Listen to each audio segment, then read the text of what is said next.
Now, today we will discuss about electroscope and earthquake, lightning, all these things. Okay, remaining part of this chapter.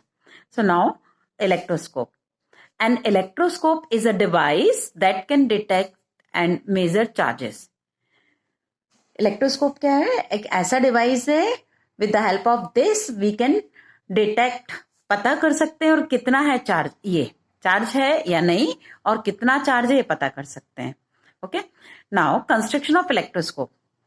N electroscope has a very thin metal disc on top of a metal rod. Okay, see in this picture, ये एक dish है, brass dish, मतलब ये metallic dish है, and it attached with a rod, and at the end of the rod two metal gold, you can take gold or silver or simple aluminum foil you can also take. Okay, so gold leaves attached with this rod and all the setup with the help of insulator plug we can fix this rod, metallic rod, along with gold leaves with the help of insulators in a jar. Okay, this is the jar, and at the side wall of the jar one metal foil is also affixed. ठीक है, ये glass bottle है and ये भी metal की rod है. Dish is also made by metal. Okay, now two thin strips of metal are mounted at the bottom of the metal rod. These strips can be made of gold, copper और brass. Means जो भी आप ये strips ले रहे हैं वो सब कंडक्टर्स होना चाहिए, मीन्स मेटल की होंगी तो उसमें कंडक्शन इजीली होगा. The bell jar rest on a wooden base. इस बेल जार को आप एक वुडन बेस पे रख दीजिएगा. Thin foil is attach to the sides of the bell jar. ये पतली सी मेटल की फॉइल एक हमें अटैच करना है. अब हम इसे कैसे यूज करेंगे? How to use this electroscope. Touch the disc of the electroscope with a charged rod. ऊपर जो मेटल की डिस्क है उसे आप एक चार्ज रॉड से टच करेंगे. Second, the strip inside the jar get charged due to conduction. जैसे ही आप उसे टच करेंगे, so due to the conduction charge move from top to where it will goes to leaves. Okay, जो दो strips हैं उस तक पहुंच रहा है. Since the leaves have the same charge, because conduction के थ्रू हमने उसको क्या किया है, टच किया है, तो चार्जिंग बाय कंडक्शन के थ्रू जब भी कभी चार्ज होता है तो सेम चार्ज कंडक्शन के थ्रू आता है. तो इन दोनों गोल्ड लीव्स पे सेम चार्ज डेवलप होगा and you know very well the same charges repel each other. Okay, since the leaves have the same charge, they repel each other and spread out. तो क्या होंगे, वो फैल जाएंगे. Okay, दोनों leaves जो है जो सेम चार्ज के होने की वजह से पहले वो पास पास दिख रहे थे, then after charging they will get same charge, therefore they repel each other. The greater the charge the farther apart they move. हमने ये देखा था इलेक्ट्रोस्कोप से, ये तो कंफर्म हो गया कि वो चार्ज है, चार्ज प्रेजेंट है, और किस एक्सटेंट में, कितने मैग्नीट्यूड में या कितना चार्ज है ये देखना है. तो जितनी दूर ये लीव्स आपस में रिपेल होते हुए दिखेंगी, it means they have greater charge. Okay, तो magnitude of charge is higher when they further apart. Greater the charge, more farther they move. Okay, ये स्ट्रिप्स जो है वो उतनी ही दूर मूव करेंगी. The electroscope can be use to detect and measure charge.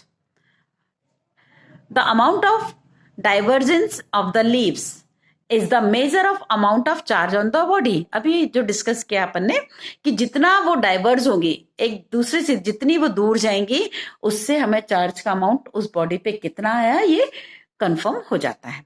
When a charged object comes in contact with a neutral object, the neutral object acquire electrical charge from the charged body.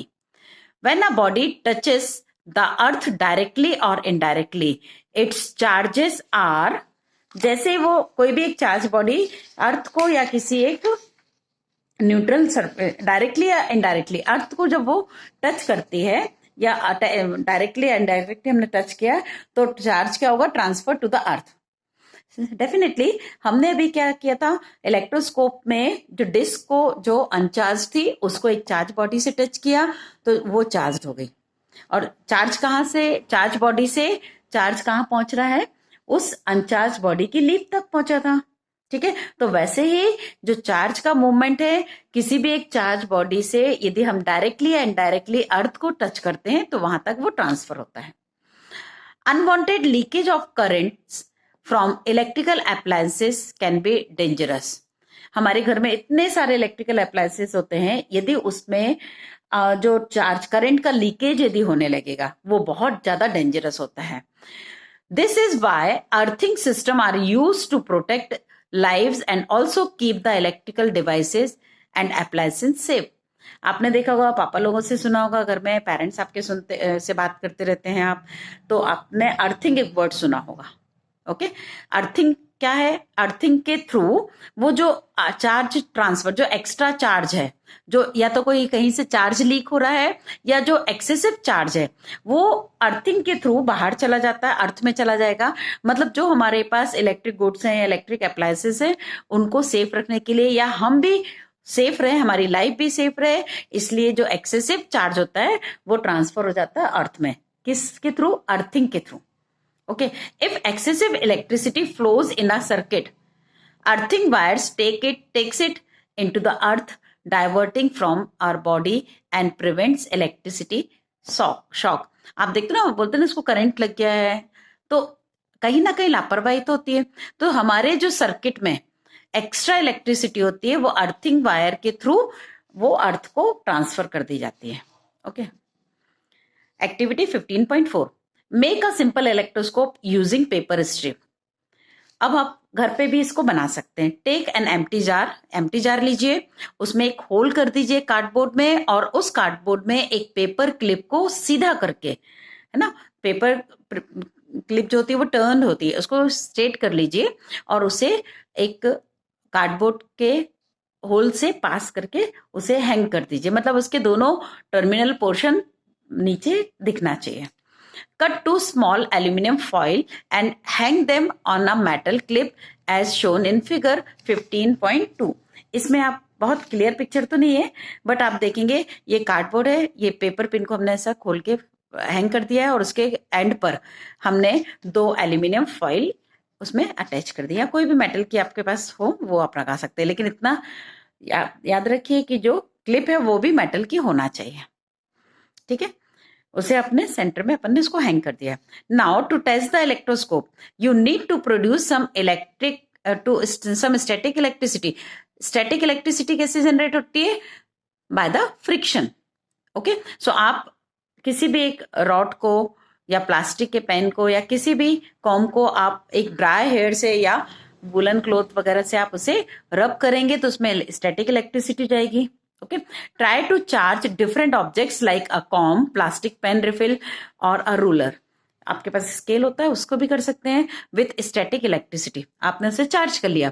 Test them on the electroscope and record your observation on your data sheet. Means अब आप इसको यहाँ पर touch कराएंगे pen पे, ये आपने देखा टच हो रहा है, तो उससे आपको समझ में आ जाएगा जितने ये फार्दर होंगे, डाइवर्ज होंगे ये मेटल स्ट्रिप, उतना ही ज्यादा चार्ज है, ये आपको क्लियर हो जाएगा। क्लियर है। Next topic is charges in the atmosphere, lightning and thunder storm. हम एटमॉस्फेयर में भी चार्ज देखते हैं। लाइटनिंग आपके लिए नया वर्ड नहीं है, थंडर स्टॉर्म्स नया वर्ड बिल्कुल भी नहीं है। ओके, आप बोलते हैं ना बिजली चमक रही है, बादल गरज रहे हैं, this is exactly lightning and thunderstorm. Lightning is amazing as well as terrifying natural phenomena. Lightning जो है वो बहुत, आप देखते हैं छोटे बच्चे बहुत ज्यादा डर जाते हैं, कभी कभी बहुत जोर से बिजली चमकती है तो हम भी डर जाते हैं, आप बच्चे डर जाते हैं ना। Okay, during thunderstorm we can see lightning occurs due to discharge of electricity. जो इलेक्ट्रिसिटी है या जो भी चार्जेस है वो डिस्चार्ज होते हैं, उस समय लाइटनिंग होती है। Clear. A single stroke of lightning can heat the air around 8 to 30,000 degree centigrade. एक सिंगल सा लाइटनिंग का जो स्ट्रोक हम देखते हैं, हम बहुत दूर हैं, जहां ये लाइटनिंग हो रही है वहां से बहुत दूर हैं हम, तो हमें वो फील नहीं होता अपना टेम्परेचर। अदरवाइज एक सिंगल स्ट्रोक में 30,000 डिग्री सेंटीग्रेड टेम्परेचर राइज होता है। मतलब आप समझ सकते हैं वो लाइटनिंग कितनी स्ट्रॉन्ग फिनोमेना है, ठीक है, कितनी, इसीलिए इसको टेरिफाइंग बोलते हैं। This quick extreme heating makes the air expand extremely fast. एकदम से इतना टेम्परेचर राइज होने से जो हीट जो एयर वहां पर है वो एकदम से गर्म होती है, और जैसे ही हीट गर्म होगी, जैसे ही एयर हीट अप होगी, so it will expand. Okay, because heat provides the kinetic energy, and kinetic energy is responsible for the movement. So air particles expand extremely fast. This expansion turns into a shock wave, creating a loud. और इतनी तेजी से वो expand होती है कि एक जो बहुत तेज उसमें लाउड, या जो अपन बोलते हैं ना बादल गरज रहा है ना, तो वो आवाज लाउड और booming sound wave that we can hear right after a flashing of lightning. जैसे ही वो लाइट चमकती है, बिजली चमकती है, उसके बाद हमें साउंड सुनाई देता है, बहुत तेज बादल गरजते अपन बोलते हैं ना, वो क्या है, बूमिंग साउंड वेव। एक्चुअल में जब वो एयर एक्सपांड होती है, तो एक्सपांड होने से वहां पर वो सडनली एक्सपांड हो रही है एक्सट्रीम लेवल पे, उतनी फास्ट एक्सपांड होती है, तो जिससे वहां पर एक साउंड प्रोड्यूस होता है, साउंड वेव जनरेट होती है। साउंड वेव जनरेट होती हैं तो वो हमें हमारे अर्थ तक आने में थोड़ा सा टाइम लेती हैं, क्योंकि जो लाइट की स्पीड है और साउंड वेव की स्पीड है, दोनों में डिफरेंस है। लाइट की स्पीड बहुत फास्ट है साउंड की स्पीड के कंपैरिजन में, इसीलिए हमें पहले लाइटनिंग दिखती है, उसके बाद साउंड सुनाई देता है। Okay, so thunder is the sound caused by lightning. Clear हुआ अब आपको? लाइटनिंग से जो एयर का एक्सपांशन हो रहा है उससे साउंड वेव्स क्रिएट होती हैं और वो हमें सुनाई देती हैं। Okay, although lightning and thunder occurs almost at the same time, lightning and thunder same time पर होती हैं, but we can hear the thunder a moment later because light travels faster than sound. Clear है? Warm air rises with positive charges on top of the cloud. जितनी भी warm air है वो क्या करती है, उस क्लाउड में अपर साइड में, जो अपर साइड में क्या होता है, वहां पॉजिटिव चार्ज अकुमुलेट हो जाता है। Heavier negatively charge particles descend to the bottom of the cloud. मतलब एक जो बड़ा सा क्लाउड आप इमेजिन कर सकते हैं, उस क्लाउड के अपर पार्ट में पॉजिटिव चार्ज होता है और लोअर पार्ट में नेगेटिव चार्ज होता है। मींस पूरा क्लाउड एक तरह से पोलर हो गया, ऊपर की तरफ पॉजिटिव पॉजिटिव एंड नीचे की तरफ में बॉटम की साइड में negative negative. Usually charges do not flow easily through air because air is a poor conductor of electricity. तो वो चार्ज क्लाउड में है, एयर में ऐसे इजिली नहीं जाते हैं। We have learned earlier that electricity can travel well through a solid conductor and it does not jump through the air. मतलब उनके लिए कंडक्टर चार्ज को फ्लो होने के लिए, ट्रांसफर होने के लिए, पास होने के लिए, ट्रेवल करने के लिए कोई एक सॉलिड कंडक्टर की जरूरत होती है, और एयर तो पुअर कंडक्टर है, and it does not jump through the air. Still when a huge amount of charges build up, air has to carry the charge. और जब वहां पर बहुत ज्यादा चार्जेस जब डेवलप हो जाते हैं तो air has to carry the charges. तो फिर अब आप ये इमेजिन कर सकते हैं कि एयर में वो जा सकते हैं लेकिन डायरेक्टली नहीं। When the charges in the thunderstorm become very large, lightning discharges occur. मतलब जैसे ही चार्ज बहुत ज्यादा हो जाते हैं तो उनके बीच में अब डिस्चार्जिंग स्टार्ट हो जाती है। ओके, डिस्चार्जिंग कैसे? Between two oppositely charged regions, that is cloud to cloud, दो क्लाउड के अपोजिट चार्ज के बीच में डिस्चार्जिंग होगी, क्योंकि अपोजिट चार्ज एक दूसरे को डिस्चार्ज करते हैं। तो हमने अभी देखा क्लाउड में दो तरह के रीजन होते हैं, पॉजिटिव रीजन अपर साइड में टॉप में और नेगेटिव रीजन बॉटम साइड में। तो ये दो एक दूसरे को दो opposite charge region from cloud to cloud, मतलब दो क्लाउड्स के बीच में। ठीक है। Second, between charges regions and the ground, from cloud to ground. आप देखेंगे जो बादल जो है वो चार्ज, जो क्लाउड्स हैं वो ग्राउंड से भी कोलाइड होते हैं, उसको भी वहां पर भी डिस्चार्ज होते हैं। From a charge region to a neutral region, from cloud to air, वो क्लाउड से एयर में भी डिस्चार्ज होते हैं। इस तरह से डिस्चार्जिंग के 3 पैटर्न हो गए, cloud to ground and cloud to air. Okay, see in this picture cloud to air, ये देखिए ये चार्ज जो है वो एयर में स्प्रेड हो रहा है। यहां पर आप देखेंगे ये small centre of positive charges, जो दूसरे cloud to ground, second option ये है, और क्लाउड टू क्लाउड ये आपस में हो रहा है। ये क्लाउड टू क्लाउड, ये पॉजिटिव नेगेटिव डिस्चार्ज हो रहे हैं, ये क्लाउड टू ग्राउंड और क्लाउड टू एयर, इस तरह से डिस्चार्जिंग की प्रोसेस होती है। Now precaution during thunderstorm and lightning, हमें क्या प्रिकॉशन लेना चाहिए जब बादल गरजते हैं या बिजली चमकती है। Okay, lightning strikes as are rare, but when they occur the risk is high for injury and death, so be careful during thunderstorm. हमें बहुत ज्यादा केयरफुल रहना है जब भी बहुत तेज थंडरस्टॉर्म आपको दिख रहा है। सेफ्टी प्रिकॉशंस आउटडोर्स, जब हम बाहर हैं तो क्या सेफ्टी प्रिकॉशन रखना है ये देखते हैं। If weather forecast predicts a thunderstorm, avoid going out on a trip or an activity. आपने देखा होगा फोरकास्टिंग पहले से हो जाती है, वेदर रिपोर्ट जो रीड करते हैं, न्यूज में भी देखते हैं, आप नेट पे भी देखते हैं, यदि ऐसा कुछ प्रिडिक्शन लग रहे हैं तो हमें बाहर नहीं निकलना है। During thunderstorms stay indoors, if you are outside find an enclose shelter to protect yourself. आप पहली बात तो बाहर मत निकलिए, अंदर ही रहिए, और यदि किसी वजह से आप बाहर हैं तो कोई ऐसा शेल्टर, एनक्लोज मतलब बंद एक शेल्टर आप देख लीजिए जिससे आप उसमें प्रोटेक्ट कर सके अपने आप को। Open fields, tall trees, open vehicles and और machinery do not provide protection from thunderstorm. आप कभी भी ओपन फील्ड पे नहीं रहेंगे, किसी बड़े ट्री के पास में नहीं रहेंगे, खुले व्हीकल में नहीं रहेंगे, या किसी मशीन के पास में नहीं रहेंगे, वो आपको प्रोटेक्ट नहीं कर सकते हैं।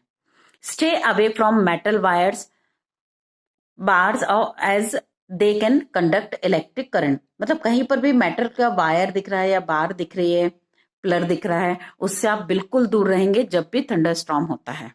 ओके, सेफ्टी प्रिकॉशंस इंडोर्स, जब आप अंदर हैं तो क्या प्रिकॉशन लेना है। Avoid water or bathing during thunderstorm as electric current can flow through tap water. आप बिल्कुल पानी को टच मत करिए, टैप ऑन मत करिए यदि बहुत तेज आप देख रहे हैं कि कहीं थंडरस्टॉर्म हो रहा है, बिजली चमक रही है, क्योंकि उस समय इलेक्ट्रिक करंट पानी के थ्रू फ्लो कर सकता है, आपके नल से आ सकता है। Okay, avoid using any electronic appliances because lightning can be conducted through them. किसी भी इलेक्ट्रॉनिक अप्लायंसेस, आपने सुना होगा, मम्मी लोग कहती हैं या पापा कहते हैं कि बहुत तेज बादल गरज रहे हैं तो आप टीवी या जो आपके इलेक्ट्रिक अप्लायंसेस हैं उन्हें बंद कर दीजिए। अवॉइड यूजिंग कॉर्डेड फोन्स आप यूज नहीं करेंगे क्योंकि वो उसमें से भी करंट आपको मतलब इलेक्ट्रिसिटी या कंडक्शन हो सकता है। A lightning conductor is a metal rod और wire attach to an expose part of a building. आपने देखा होगा लाइटनिंग कंडक्टर्स, बड़ी बड़ी बिल्डिंग के ऊपर एक ऑब्जेक्ट लगा रहता है, एक रॉड निकली रहती है, उसके ऊपर एक त्रिशूल जैसे दिखता है। ओके, वो दूर से आपको त्रिशूल जैसे दिखेगा बट वो एक्चुअल में वैसा शेप नहीं होता है। उसे क्या बोलते हैं, लाइटनिंग कंडक्टर बोलते हैं। A lightning conductor is a metal rod और wire attach to an expose part of a buildings और टॉल स्ट्रक्चर्स। ठीक है, जो बिल्डिंग का सबसे हाइटेड जो बिल्डिंग होती है उसके ऊपर एक रॉड, मेटल की रॉड या वायर रहता है, उसके खुले वाले पोर्शन पे फिक्स रहता है। It diverts the lightning to the ground to protect the buildings and prevent damage or injuries. वो कंडक्टिंग वायर होता है, तो जैसे ही लाइटनिंग होती है तो उसका जो चार्जेस है उसको वो अट्रैक्ट करता है और अट्रैक्ट करके अर्थिंग हो जाती है वहां पर, तो वो नीचे पास कर देता अर्थ में। मतलब वो बिल्डिंग के ऊपर पूरा चार्ज बिल्डिंग खींचे उसके बजाय वो पहले ही उसे कैप्चर कर लेता है और बिल्डिंग को और बाकी इंजरी को डैमेज होने से सॉरी बचाता है। A lightning needs a path to travel to the ground. तो लाइटनिंग कंडक्टर क्या कर रहा है, उस लाइटनिंग को क्या कर रहा है, ग्राउंड तक ट्रेवल करने के लिए एक मीडियम प्रोवाइड कर रहा है। So lightning are more likely to strike tall lone buildings, trees, and poles. So the lightning conductors are used to provide the lightning an easy path to flow without harming the building itself or any other living being inside it. ये लगा हुआ है, यहाँ से ये catch कर लेगा और इसे पास कर देगा बिल्डिंग के अंदर और जमीन पे, अर्थ पे चला जाएगा. ओके, सो सेफ रहेगी building. Okay, now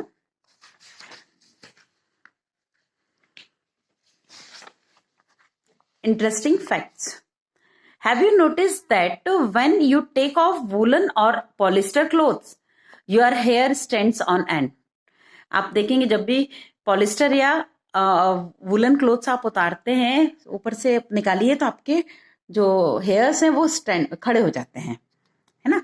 it also comes with a crackling sound and a light spark. छोटा सा उसमें स्पार्क होता है, या आप देखोगे उसमें कैकलिंग साउंड आता है, उसमें छोटा सा, थोड़ा सा, वो चिट चिट चिट बोलते हैं ना, चिट चिट की आवाज आती है. Okay, in 1752 Benjamin Franklin, the great American scientist, showed us that the lightning we see in the sky and the spark caused when our skin interact with woolen or polyester clothes are the same phenomena. जैसे हमारे woolen clothes से या polyester cloth से हमारी skin के interaction से जो charge produce होता है, वही उसी से ही तो हम मैच कर सकते हैं जो लाइटनिंग ऊपर हो रही है. वहां पर भी तो चार्ज प्रोड्यूस हो रहा है, वहां भी फ्रिक्शन के थ्रू हो रहा है. हमारे बॉडी में भी वुलन क्लोथ के फ्रिक्शन से चार्ज प्रोड्यूस हो रहा है. Okay, now earthquake. The topic is earthquake. Okay, so earthquake can destroy properties, lands, communities and lives. It is a destructive natural phenomena. आपको ये जो रीजन दिखा रहे हैं अलग अलग जगह पे कहाँ कहाँ कितने अर्थक्वेक ज्यादा से ज्यादा आ रहे हैं, उसे डार्क करके शो किया हुआ है इस मैप में. ठीक है, तो ये जो है डिस्ट्रक्टिव फिनोमेना है earthquake. Earthquake are caused by a sudden movement in the outer layer of earth. जो अर्थ का आउटर लेयर होती है उसमें, जिसे अपन लिथोस्फीयर कहते हैं, तो लिथोस्फीयर हमें ऐसा मत नहीं सोचे कि वो एक सिंगल लेयर होती है, वो एक कुछ पार्ट में, कुछ प्लेट से. Lithosphere refers to the rigid outer part of the earth consisting of the crust and upper mantle. ये क्रस्ट और अपर मेंटल से बनता है लिथोस्फीयर. ओके, और ये लिथोस्फीयर जो है वो कुछ पैचेस में divide, this region is divided into a patch work. ठीक है, ऑफ लार्ज स्लैब्स. बहुत बड़े बड़े स्लैब्स होते हैं, लेकिन सब सेम साइज के होंगे ऐसा नहीं, डिफरेंट साइज के लार्ज स्लैब्स होते हैं, पैच वर्क होते हैं. वो अर्थ मतलब लिथोस्फीयर ऐसे डिवाइडेड रहता है. That move slowly with respect to the each other. ये जो पैचेस हैं, ये स्लैब्स हैं, ये एक दूसरे के रिस्पेक्ट में बहुत स्लो मूव करते रहते हैं. These slabs are called tectonic plates. Clear, ये टेक्टोनिक प्लेट्स कहलाती हैं. Most earthquakes depends on the tectonic nature of the earth and they are called tectonic earthquakes. जितने भी मैक्सिमम अर्थक्वेक्स होते हैं वो अर्थ के टेक्टोनिक प्लेट के मूवमेंट की वजह से होते हैं. ओके, सो होता क्या है टेक्टोनिक अर्थक्वेक में? During tectonic earthquake the tectonic plate slowly move with respect to each other. एक दूसरे के रिस्पेक्ट में मूव करें. Sometimes their movement can be obstructed when their own rough edge rub against each other. कभी कभी क्या होता है, इनकी जो रफ सर्फ एजेस होती हैं वो एक दूसरे में रब हो रही हैं. जब वो धीरे धीरे मूव करती हैं तो बहुत पास पास, वो जब वो मूव कर रही हैं तो उसके उनके बीच में एक मतलब रफ सरफेस होने की वजह से वहां एक फ्रिक्शन जनरेट होता है. तो उस रबिंग के कारण वहां पर एक प्रेशर उनकी एज के अगेंस्ट डेवलप होता है. मतलब जिस डायरेक्शन में वो जा रही हैं और वो इंटरलॉक जैसे हो जाती हैं, तो इंटरलॉक होने से अब मूवमेंट थोड़ा सा रिस्ट्रिक्टेड हो रहा है, तो वहां एक प्रेशर बिल्डअप होता है एजेस पे. Okay, huge pressure can cause one of the plate to grind over, under or alongside the other. मतलब इतने ज्यादा प्रेशर की वजह से कभी कभी ये प्लेट्स क्या होती हैं, या तो एक दूसरे के ऊपर चढ़ जाती हैं या फिर वो उसको ग्राइंड मतलब उसको तोड़ने लगती हैं, या फिर बहुत साइड में वो आपस में फंस जाती हैं. ठीक है, the material at the edge of the tectonic plate में distort and break, causing disturbances below the ground. अब वो हमारे अर्थ के सरफेस पर नहीं हो रहा है, फिनोमेना अंदर हो रहा है। तो जब ये क्या होती है, जब फंसने लगती हैं और प्रेशर भी वहां क्रिएट हो रहा है, तो एक फोर्स अप्लाई होता है उनके बीच में, जिसकी वजह से वो क्रश भी होने लगती हैं, टूटने लगती हैं, ब्रेक होने लगती हैं, जिससे अंदर ग्राउंड के अंदर में क्या होने लगा, नीचे में एक डिस्टर्बेंस जनरेट होता है। This sudden release of energy cause the seismic wave that makes the ground shake. अब वो अंदर वो प्रेशर हो रहा है और उनके डिस्टरबेंस से एक वेव जनरेट होती है, एक एनर्जी वहां जो आ रही है, उनकी रबिंग से जो एनर्जी प्रोड्यूस हो रही है, वहां ब्रेक हो रहा है, जो भी डिस्टरबेंस हो रहा है उससे जो एनर्जी प्रोड्यूस होती है वो एक सडन रिलीज होती है। तो उससे क्या हो रहा है, वो एनर्जी सेस्मिक वेव के फॉर्म में अंदर जमीन के अंदर हो रहा है, वो ग्राउंड के अंदर, तो वहां से वो ऊपर की तरफ अर्थ की सरफेस पे आने की कोशिश करती है। तो उससे क्या हो रहा है, हमारा ग्राउंड शेक होने लगता है, हिलने लगता है। आपने देखा ना अर्थक्वेक में बोलते जमीन हिलने लगती है, ठीक है। Earthquake are measured with a instrument known as seismograph. The magnitude of a earthquake is expressed using the Richter scale, with magnitude 8 or lower earthquake is negligible and magnitude 7 producing serious damage over the large areas. मतलब जो earthquake का magnitude है वो हम 0 to 9 के बीच में major कर सकते हैं, और जो 8 के ऊपर होते हैं या 6 के ऊपर हम कह सकते हैं, उसमें बहुत ज्यादा डैमेज दिखने लगता है। जो 7 के ऊपर होते हैं या 8 के ऊपर होते हैं वो तो बहुत सीवियर डैमेज करते हैं। Seismology refers to the branch of science concerned with earthquake and related phenomena. Seismology branch of science है जो कि अर्थक्वेक से रिलेटेड स्टडी करती है। रिक्टर स्केल पर हम अर्थक्वेक का मैग्नीट्यूड मेजर करते हैं, ठीक है। और एक जो इंस्ट्रूमेंट हो उसमें हम सिस्मोग्राफ होता है जिससे हम अर्थक्वेक को मेजर कर सकते हैं, ठीक है, कि अर्थक्वेक है या नहीं है, ठीक है, और कितना हो रहा है। बाकी रेक्टर से उसके एग्जैक्ट मैग्नीट्यूड पता चल जाते हैं। The point where the seismic waves originate is called the hypocentre or focus. जहां पर सेस्मिक वेव प्रोड्यूस हो रही है उसे हम हाइपोसेंटर या फोकस कहते हैं, ठीक है। ग्राउंड के अंदर नीचे वो जो पार्ट जहां पर एक्चुअल में एनर्जी वेव से सेस्मिक वेव निकल रही है, एनर्जी से सेस्मिक वेव प्रोड्यूस हो रही है, उस पार्ट को हम हाइपोसेंटर या फोकस कहते हैं। The point on the surface above the focus is the epicentre. मतलब हमारे अर्थ के सरफेस पे वो पॉइंट जिसके जस्ट नीचे कहीं फोकस है उसे हम एपिसेंटर बोलते हैं, क्योंकि हम फोकस तक तो नहीं जा सकते हैं, तो हमें लोकेशन कैसे समझ में आएगी, एपिसेंटर। एपिसेंटर के एकदम एग्जैक्टली वर्टिकली हम नीचे जाएंगे तो वहां फोकस होगा। The maximum observed intensity generally occurs near the epicentre. Epicentre के आसपास में ही सबसे ज्यादा वहां पर उसका मैग्नीट्यूड मिलता है। A Richter scale ranges between 0 to 9। इसे आप याद कर लेंगे, 0 to 9 रेक्टर स्केल पे हम देख सकते हैं। प्रिकॉशंस ड्यूरिंग अर्थक्वेक, हमें क्या क्या प्रिकॉशन लेना है, ठीक। The occurrence of an earthquake is difficult to predict as it is a sudden event. हम पहले से ही या बहुत हमें पता नहीं चल सकता है एग्जैक्टली कि कब अर्थक्वेक आने वाला है, क्योंकि ये सडन इवेंट है। Therefore, some precautions can be taken against earthquake while building a house। मतलब हम ऐसा क्यों ना करें, जब हमें जो चीज पता ही नहीं है, प्रिडिक्ट हम नहीं कर सकते, तो हम पहले से उसकी तैयारी करके रखें। तो जो हाउस वगैरह बनाते हैं उसे कैसे बनाना है ये देखें। Use of timber is better than bricks and concrete. हम टिम्बर से उसे बनाएं बजाय ईंट या कॉन्क्रीट के। Roof should be made high. जो रूफ्स हैं, छत है, या मतलब हमारी जो ऊपर का रूफ होते हैं उसे हाइट पर बनाएं। Building should be made quake safe by following quake proof norms.